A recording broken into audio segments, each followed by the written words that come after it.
What did the county party secretary do in the last 3 months before his transfer? However, he was sentenced to prison for corruption and bribery 15 months after his transfer. Through the true situation of his last 3 months of work, perhaps we can understand why he was imprisoned as the county party secretary. At the same time, you can also understand what Chinese officials do in their work. On this day in Gushi County, Hunan Province, China, the county party secretary, Gui Yongcheng, was working when the person in charge of a real estate company approached him to approve a real estate development project. After taking a glance, Gui ordered them to build a landmark housing building with 33 floors. Why must it be 33 floors?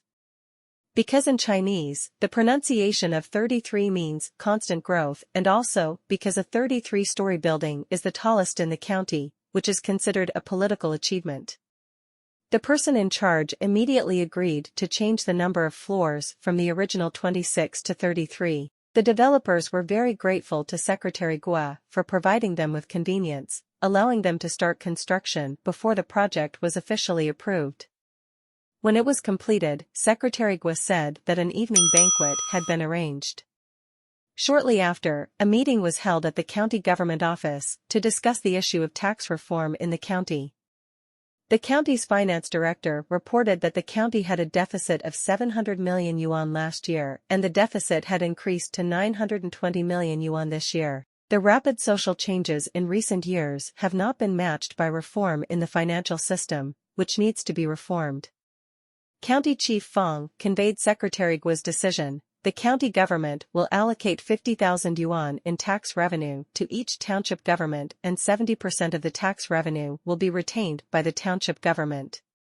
However, a fixed tax base for each township must be established, and it should be increased every 3 years. At the same time, the officials present were warned not to let the masses go to Beijing to petition, as it would affect their reputation. In the afternoon, County Chief Gui received an overseas tea investment businessman named Jack. Jack requested the establishment of more factory buildings and the completion of the resettlement of people due to the construction of the factory buildings. However, Secretary Gui expressed his difficulties, as the factory buildings were not yet in normal production, yet they were providing free buildings, electricity, and accommodation to them. He hoped that they could start normal production as soon as possible, generate tax revenue, and drive local employment. Jack expressed that bagged tea is not widely accepted in China at the moment, but they are still working hard, and there are many sales points in various places. Secretary Gui asked him to discuss any issues with County Chief Feng and dismissed Jack. In the evening, Secretary Gui attended a banquet held by the county government for real estate developers. During the banquet, County Chief Feng gave a speech first, followed by Secretary Gui and County Chief Feng toasting each developer individually. While the cups were clinking and everyone was intoxicated, there were performances on the stage and they sang "The 5-Star Red Flag Flies High," expressing their love for China. Soon after the banquet, the construction of the real estate developers project began. At the groundbreaking ceremony, a traditional lion dance performance and firecrackers were arranged. Secretary Gui emphasized once again that the 33-story building must be built well, as it would be a political achievement for him. On this day, Secretary Gui had to receive some petitioning masses. He said that the form of petitioning by the masses deprived the county government of its power to administer according to law, and the system needed reform. At the reception center, a petitioner stated that a construction company owed him wages. While others had filed lawsuits, he did not have the money to do so. Secretary Gui said to register their names and phone numbers, and he would write a note to resolve the issue later. The petitioners quickly left. Outside the reception center, there was a plaque with Secretary Gui's calligraphy that read "Harmony is precious, and the people are like heaven." When asked if he truly believed this as an official, Secretary Gui remained silent on the way back. In the evening, it was Jack's birthday. Secretary Gui seemed very excited. Not only did he bring flowers, but he also drank a lot of alcohol and sang songs. He even smeared cake on Jack's face. In this small mahjong room, Secretary Gua and his entourage were all having a great time. On the way to work the next day, Secretary Gua expressed his views on his transfer. He said he felt calm inside, but on the surface, he had to manage a county with a population of 1.65 million. While the power seemed great, there were many restrictions. When a small official from the provincial capital arrived, he had to serve him diligently, feeling physically exhausted. As soon as Secretary Gua arrived at the government office, someone presented him with a banner. It was said that since Secretary Gua was being transferred, they wanted to invite him to a meal, to express their gratitude. Secretary Gua declined but asked them to contact his secretary, Liu, who managed his personal affairs. In the afternoon, Secretary Gua met with retired cadres from the county.